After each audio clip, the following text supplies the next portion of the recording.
அப்படிங்கிற ஒரு விஷயம் இருந்தாலுமே குழந்தை அப்படிங்கிற ஒரு விஷயம் நிறைய பேருக்கு கனவா இருக்கு. அதுக்கு நிறைய விஷயங்கள் ஒவ்வொரு வகையில பண்ணிக்கிட்டு இருக்காங்க.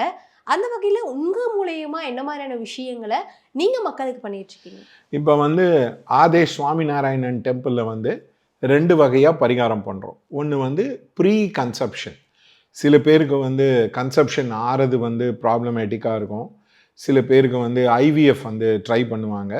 ஐயுஐ ட்ரை பண்ணுவாங்க. அந்த மாதிரி இருக்கிறவங்களுக்கு பரிகாரம் வந்து பண்ணி கொடுக்குறோம். அதே மாதிரி போஸ்ட் கன்செப்ஷன், அதாவது கன்செப்ஷன் ஆன உடனே டாக்டருங்க வந்து இந்த மாதிரி ப்ரெக்னன்சி ப்ராப்ளமாக இருக்கும், அபார்ட் பண்ணுங்க, அந்த குழந்தை சரியாக வளரல, அது வந்து கிரிட்டின் சைல்டாக இருக்கும், அதாவது மன மன வளர்ச்சி வளர்ச்சி. குன்றிய சைல்டாக இருக்கும் அப்படின்றவங்களுக்கு வந்து நாங்கள் சுவாமிநாராயணன் டெம்பிளில் பண்ணி கொடுத்துருக்கோம். ஃபார் எக்ஸாம்பிள், ஆஸ்திரேலியாலேருந்து ஒரு லேடி வந்து வந்தாங்க. அவங்க வந்து கன்செப்ஷன் ஆயிட்டாங்க.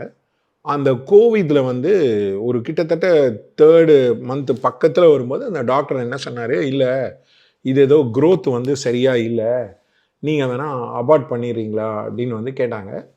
காத்தால சாயங்காலம் நாங்கள் வந்து பூஜை வந்து பண்ணுறோம், தேவைப்பட்டால் ஹோமமும் வந்து பண்ணுறோம், கரு வளர்ச்சின்னா இருக்கும் அப்படின்னாங்க. உடனே அவங்க சரிங்க அப்படின்னு சொல்லிட்டு கொடுத்தாங்க.